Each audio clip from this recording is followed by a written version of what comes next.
So I'm going to be repainting this beautiful forest scene. I've pre-mixed all my colors, so this should go really quickly. But feel free to mix as you go and change any of the colors. If you want this blue sky, if you want these bright red, wild sunset, whatever colors you want, go for it.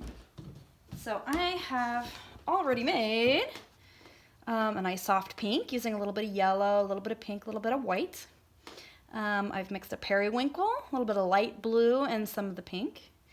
And then 3 tones of green, so I can have this gradual farther and farther away forest. But I'm going to start with the pink and a nice big brush. I'm going to scoop this up. And I'm going to be painting side to side for my sky. The more paint you use, the more this glides on. And I like to paint the edges too. Gives it a nice finished look.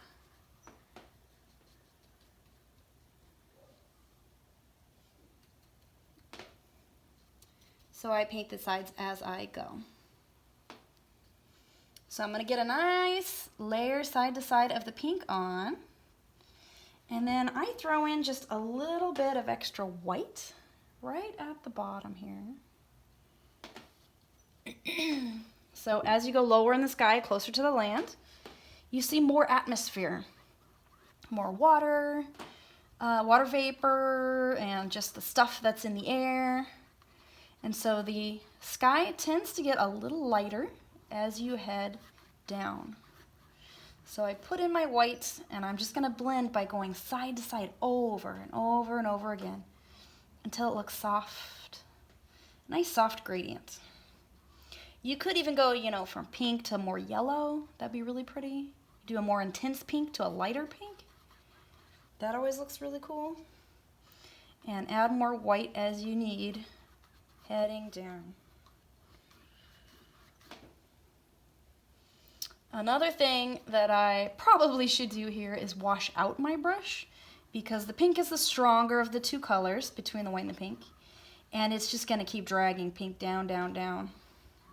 So if I really want it to lighten up, I'd probably do a stripe of pink and a stripe of white and then mix with a color that has nothing on it so that it's not darkening my white too much.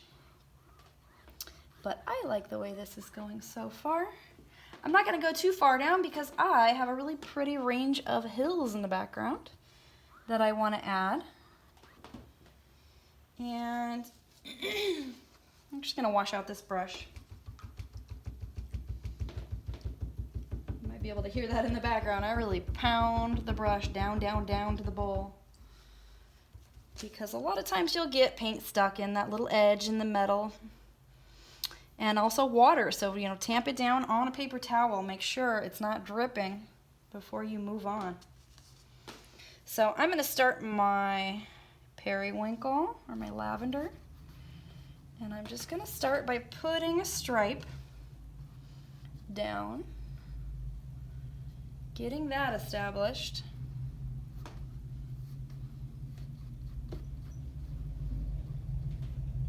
A little bit on the edges. Then I could clean that out, or I'm gonna start with a new brush. And I'm gonna take a little bit of white and I'm gonna hit the edge. Only because I want this to look really soft and atmospheric. I want it to look far away. If you blend it a lot, it'll look like a range of clouds, which could be really pretty. But I just want that edge fuzzed a little bit, so it looks extremely distant. Maybe even like there's a little fog going on. But just that softness shows a little more atmosphere. And again, I'm just painting side to side. Maybe a little more white. And now I can really start to make it look more like a mountain. I can form this up. Some bumps. I like that a lot. Yeah, that's nice. Very soft, very distant mountains. And I usually take each color down a little farther than I think I need it, just because my next layer is going to be overlapping, and I do not want to come back and add this color in again. If I have to come back and touch it up, it might not look so perfect and smooth in the background. So I want to make sure each level is exactly the way I want it before I move on. I don't really want to come back. This one's nice and quick and easy, especially if I do it in this order, top to bottom. Okay, so I've got my mountains. Love them. I'm washing all my brushes because I'm about to switch to my greens. This is really fun. I'm using kind of a brush that's already messed up. I love this. Some kids have ruined it for me, and I thank them because I want all this crazy edges for my treetops. So I mentioned that I mixed 3 tones of green, light, medium, and dark. I'm going to scoop up a big pile of my light green and just get it on there. What a lovely green. So I'm just getting a stripe on, getting a layer. I can sort of establish, you know, where I want the ridge to be, but I have to cover the white. So I might as well just go right up to wherever I stopped. Cover the white first. Now before I was painting side to side, I wanted it really smooth, really distant. But now I can, you know, dot a little bit. I can have texture. Whenever I'm doing trees, bushes, plants, the dotting gives a really cool plant-like texture. And I'll make sure this range is a little different. So I'm going to start to dip in an interesting way. Get that edge. So each range I'm trying to change it up a little bit. And now I can make the top. Let me see here. Should be able to just flick up, up, up to make it look like the tops, very tops of pine trees. Just a little flick, flick, flick.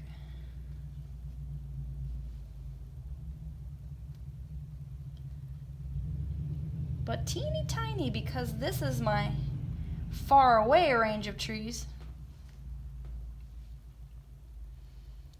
Let's see. I'm trying to make it so it's not exactly the same. It's not like bump here, bump here, bump, bump, bump all in a row. Trying to outsmart myself here. So I'll take this ridge up a little bit here. Just to make this range look different.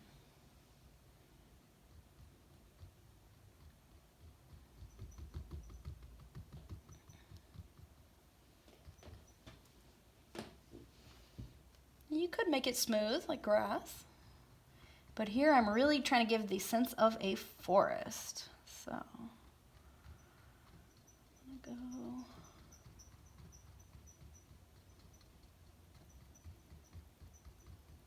go up, up, up on all that ridge line. And I can come in and kind of mess it up. I could take like a little white and dot it around. And then blend it in by dotting, and that just sort of indicates, you know, a little brighter patch, little texture, something different going on. When you mix the colors, you can not mix them so well, so there's a little light and a little dark. Here I could put a little dark patches back. I'm just barely indicating that it's not flat. There's texture, there's things going on back there. So now I'm ready to move on to my next color. I am going to wash that out because I don't want white in this next color.